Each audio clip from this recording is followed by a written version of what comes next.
back. We're back. Sounds much better on bigger speakers. It does. Sorry. Gridiron 360 in the house. I'm Bill. I got Dave with me. And we move forward in our free agency talk. Should have all the things that we've done thus far in terms of NFL free agency talk in the NFC up to date and out on the airwaves, quite frankly, hopefully today. Sorry for the delay. But we're wrapping up as we covered 3 of the divisions thus far, starting with the East, NFC East, then we went NFC North, then we went NFC South. Today, we bring you the NFC West. All right, so let's go through this right quick. Arizona Cardinals, pick number 8 in this year's draft. The LA Rams don't have a pick till the second round. It's number 52, and that's due to the Jalen Ramsey trade with Jacksonville during the season. Seattle Seahawks, number 28 in the draft. San Francisco 49ers, the runners-up in this year's Super Bowl, number 31. In terms of cap space, Seattle is number 17 out of 32 teams with $44 million. The Cardinals, number 20 with $40 million. The Rams, number 25 with $19 million. The San Francisco 49ers, The Gold Diggers. number 28 with $13 million. We are going to start this one with the Arizona Cardinals. Now, as far as we can see, and we'll run through some of the free agents, but based on needs, we identified offensive line, running back, wide receiver, cornerback, D-line. Hefty. Yeah, well, I mean, and to be honest, if you look at this free agency list for them, it's one of the bigger ones that we've seen. Yeah, now I'll say this about Arizona. They're obviously in a rebuild. They certainly lost some traction 2 years ago with the Rosen pick in the first round, being that they traded him away. So they kind of reset with Kyler Murray. And this is a team that's got, just as an overall, I think you'd agree with me, they got a problem on defense. It got better as the year went on, but it was pretty horrific overall, and especially in the first half of the year. And then, you got on offense, you've got to start protecting your prize asset in Kyler Murray. Well, that and give him some give him some stuff weapons. to work with, Not just protecting him with O-line, but protecting him with talent. Look, I think that well, let's just get right into it. We've got 2 of their receivers that are free agents, being Damiere Byrd and Pharaoh Cooper. Not necessarily the number 1 or 2 guys, but definitely role players in this offense. Both of those guys saw the field this year. You got a guy like Christian Kirk, who they drafted a few years ago. Definitely got better this year from the year before. I think he's fine. He's going to be there. He's still on a rookie deal. You got my man Lawrence Fitzhume, Mr. Larry Fitzgerald, consummate pro. Love the guy, but how is he going to be back? How much longer is he going to play? Even if he does come back, he's older. He's not the one to get injured, but he could be an injury away from it being over. Reality is, if they can do this right, they want to relegate that man to mentor and number 3 receiver. His possession skills are still very good. Right. You can't deny it, but you probably don't want to live and die with that man on the outside with Kyler Murray at this point. And no knock to Larry. It's amazing this guy's still playing, and even playing at the level that he has been. One of the greats. Yeah. No doubt he should be a first ballot Hall of Famer. It shouldn't even be a question. Yep. So, to your point, not just in protecting their prized asset in Kyler Murray, but you got to give him some weapons. He was able to, some of these guys are all right, but he was really able to make something out of nothing. You had the problem in the backfield with David Johnson most of the year, banged up again. Hasn't been what we saw from the guy a couple years ago. Back half of the season, they bring Kenyon Drake in from Miami, who was also a free agent, signed him to a little deal. Saw some good things. I think more, I don't think Drake is, a bad running back, but you saw some really big games from him. I don't think that's what he is either.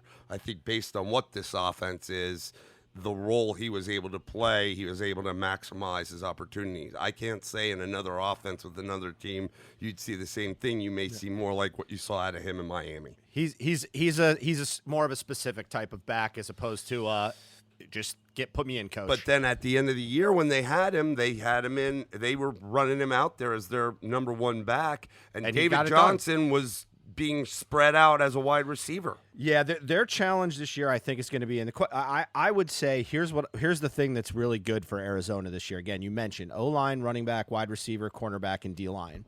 If we talk about this, I've said this. I think this is going to be one of the more valued running back classes out there. I think there's going to be value to be had in the second round. They're going to have an early pick in the second round, meaning you don't have to go early with them. O-line in the first round could be something interesting for them because there are some good prospects at that 8 spot. Yeah, I still think you could still drop back and collect some. I mean, I could totally see them just trying to get the sexy pick the first 2 rounds. Go wide, because at number 8, they could get Jerry Jeudy or CeeDee Lamb there, and then in the second round could flip around and pick up a dynamic back. CeeDee Lamb played with Kyler Murray. Yes, so you got that. You got that connection. That Cliff Kingsbury isn't looking at that, and this could be something for the wide receivers, because that could, if it didn't already, that could really start a wide receiver run. Yeah, and so I think it's so. But the point is there's flexibility there that I think they can go after. The great part at cornerback might be a little thinner in the draft, but it's actually looks to be a pretty valuable position. They may be able to, again, there's going to be some guys that don't make that first wave. They could find some value at cornerback. Probably the area that's they need to be most careful with, and because the draft is a little bit thin, and I think in free agency is going to be on the D line, particularly if they want edge rushing pressure. We've seen, obviously there's a number 1 hit in Chase Young. Epineza is probably at this point widely considered one of the next guys from a pass rush perspective, and his stock fell a little bit. Yeah. So there's not 4 to 5 guys in the first round on the D end side. I mean, there are a couple of good tackles. D tackles out there right now. The two bigger names are Derek Brown and Kinlaw from South Carolina.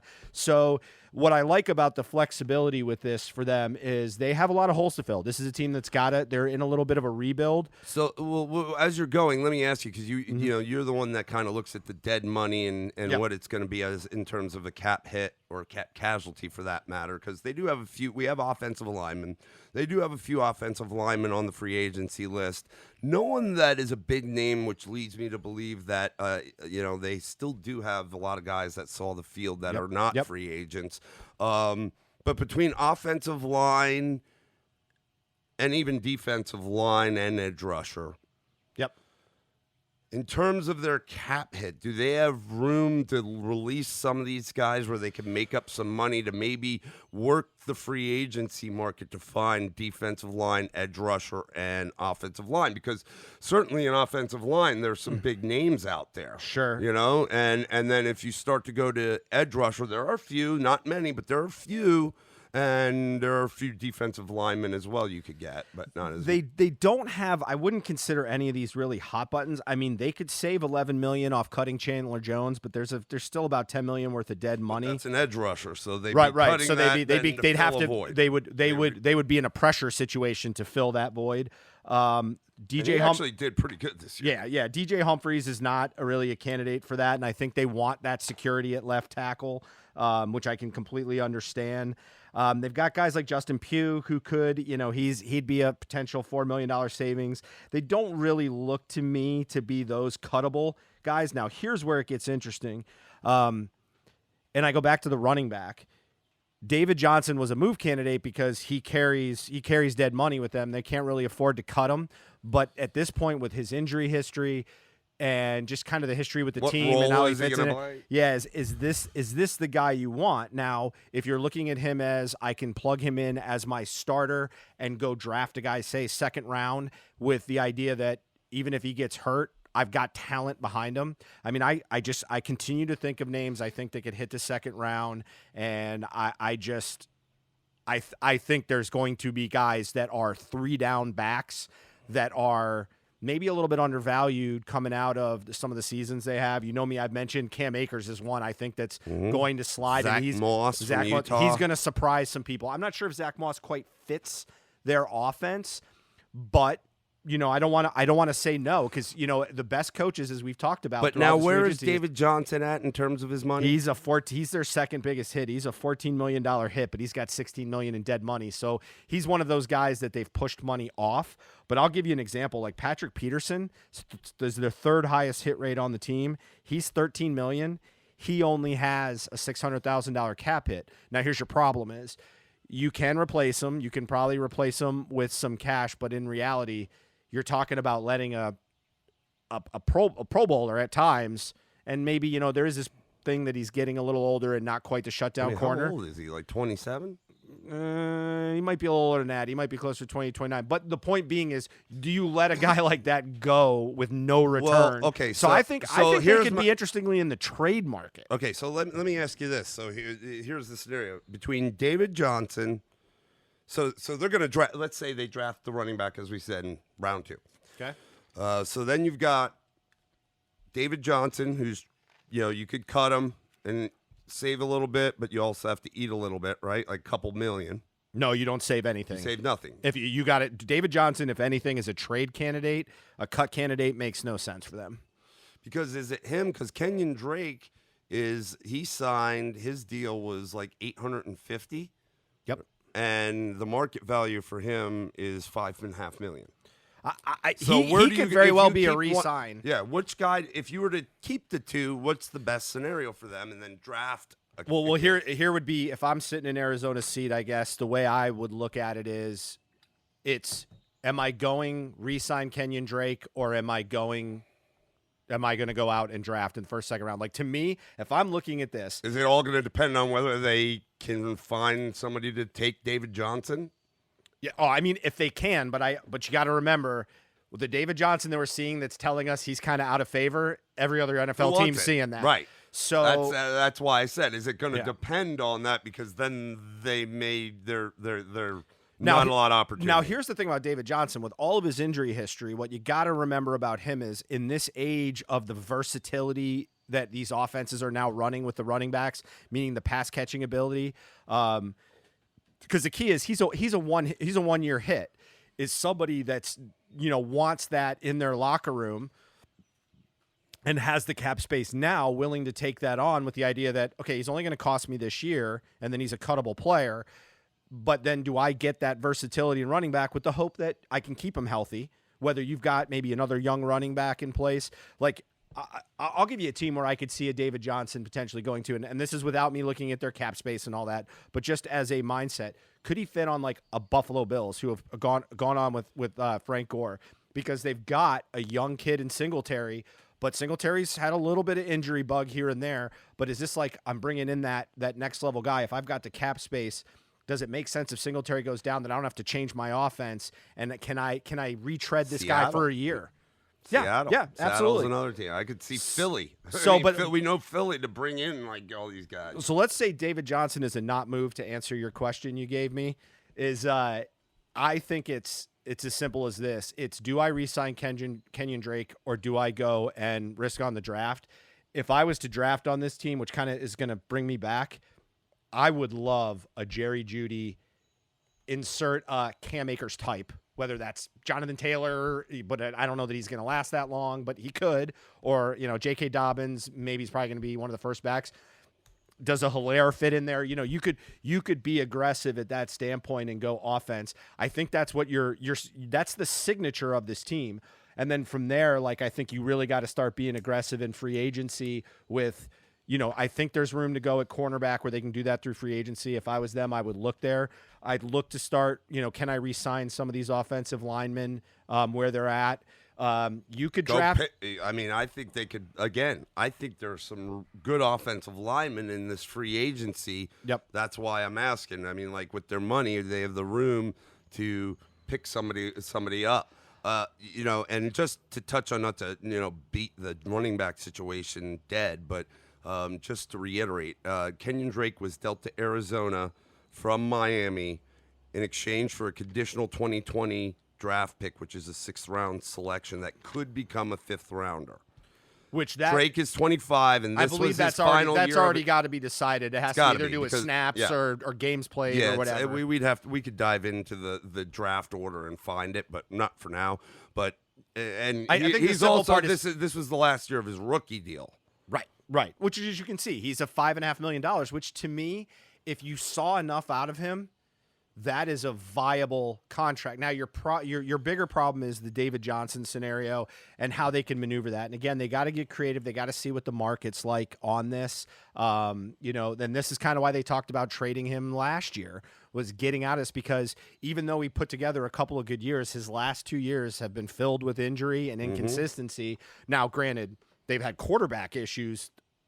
Not last year, but the year before they had quarterback issues. They had 3 quarterbacks and schemes. I mean, there's the thought process too, maybe that another year in this Kingsbury offense, maybe that's how he's able to revive his career. Right. Their toughest position right now, I think they've got a lot of flexibility on, again, between O-line, running back, wide receiver, and cornerback. There are receivers out there that can kind of fill the void for a year.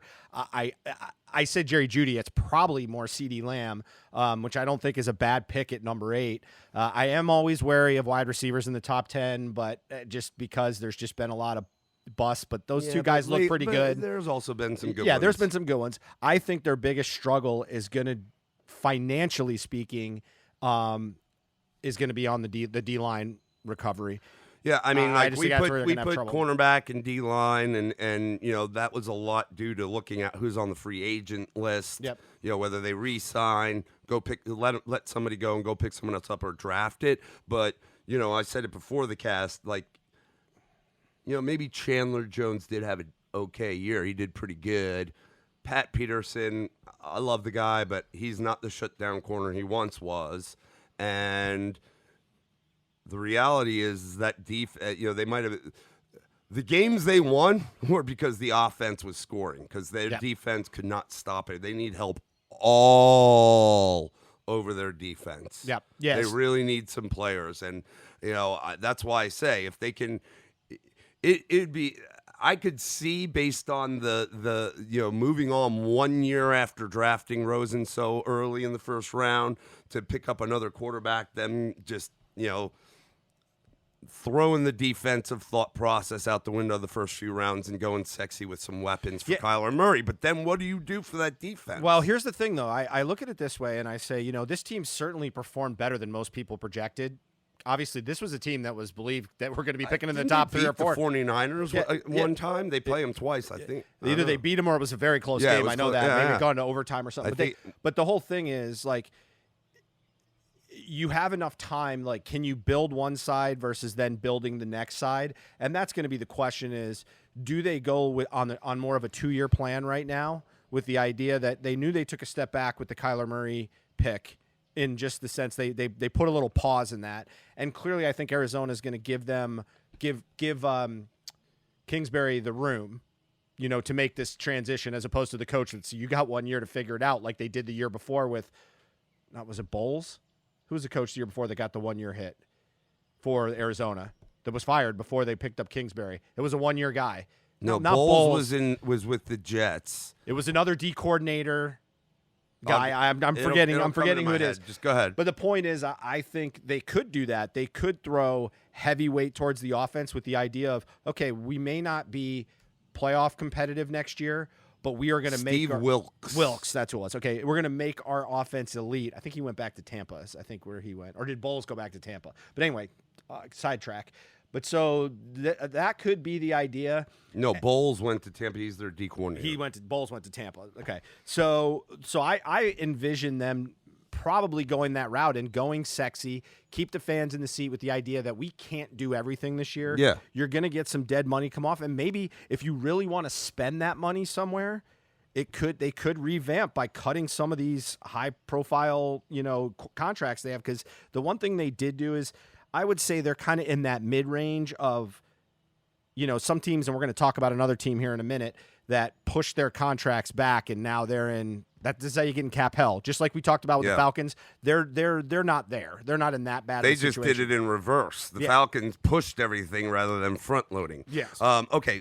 Before we wrap them, I might need to retract the statement. I don't know if I did say this for them or not in terms of high profile offensive linemen. They do actually have some free. Marcus Gilbert, right tackle, Max Garcia, guard, and AQ Shipley, center. I know those guys are starters. What is Shipley a market value? Because I got to believe he'd be a candidate for a re-sign. I don't see it. I see Shipley and Garcia show $2 million. Marcus Gilbert shows just under 6.2.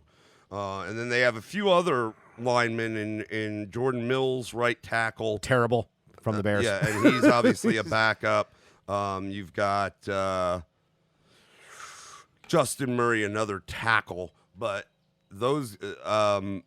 those first three guys are definitely starters. So I think if they don't re-sign all three of those guys, they either have somebody they think can come in and do the job. I think at the very least you re-sign that center. Yeah, you got to keep that continuity with him, and I think, but again, AQ Shipley. Yeah, but Max Garcia, he's good too. But you could make a move. You can get a guard in a second or third round if you want to. Absolutely, Scherf is out there. You got the what's his name from Tennessee is out there. There's some offensive. Got some guards from LSU. The guard from LSU is out there and is good. You got a guard from Ohio State that's actually pretty good out there that are projected to be second round guys.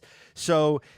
I think what I see is they do have some flexibility. I think my question would be, first thing, what are you going to do in the running back room?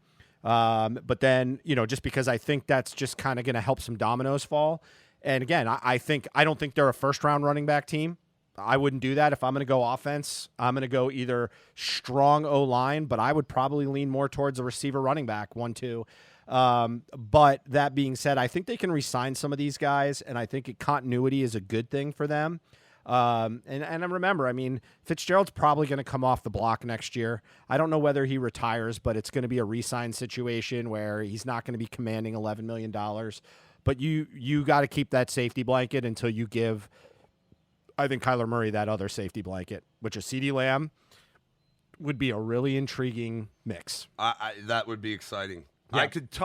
I totally see it happening now. Yep. Now, it's funny when we do these things, we may have an iota, but as we start to dig in, you can really see it. Knowing the mentality of what we've seen just last year with this team, I totally see, that CeeDee Lamb has got to be their target. I would think so. Huh? I would think so. Really, now that it's starting to shape up, I'm looking like, God.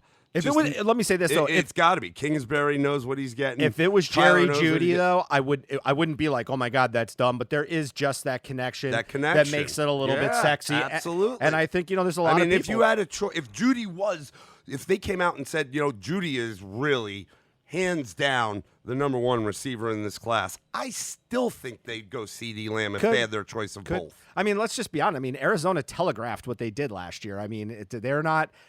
I think Kingsbury knows what he wants. Now, is that NFL compatible and that make me successsul? That's to be seen. Well, but they already put their chips in that basket last year. Right. So they telegraphed it. I think they're going to try to ride the wave as long as they can. If they'll give them another couple years. I know it's like a win now league nowadays, but they're still going to give those guys a couple more years, and so I think they're going to try to go all out. Well, kind of in a good way. The fact that Seattle and San Francisco are so strong, I think that gives them the leeway to say, look, even if I go out and sell the farm, I still got these two beasts in front of me. And Seattle might be coming down a little bit, but you can't ever take them out of the mix until I'm going to have to Wilson, see it. Right. Without a lot of pieces on that team due to injury or what have you, still for more than half the season was number 2 in the MVP candidacy behind Lamar Jackson. And San Francisco is going to be a top 3 Super Bowl odds when the season starts with where they're at. So you may get that, okay, guys, we're going to have an extra year, but let's build this right. And so that's why I said they might go, let's make this offense a juggernaut. And then as some of the other pieces start to come off the board next year, we're going to go just D heavy and try to do it. And we'll try to fill it in. So again, I like these kind of teams that have this kind of, I like not knowing. I like a little bit of not knowing which way they're going to go. I think that's what makes things like the draft and the free agency fun, is when you don't have desperate teams, but teams that have needs. It just they get to figure. They kind of set the market and play the game, kind of thing. So again, Arizona's kind of an interesting one. Good for the fans because they've been kind of poo for a while. Yeah. So to get them a chance to kind of get on the right road. Yeah, and I mean they're in number 8, still in top 10. Pick. It's a good It's pick. good. I'd like to be there if I was them. I tell you, not bad at all. All right, that'll wrap the Arizona Cardinals, and we will jump in next talking about the Rams.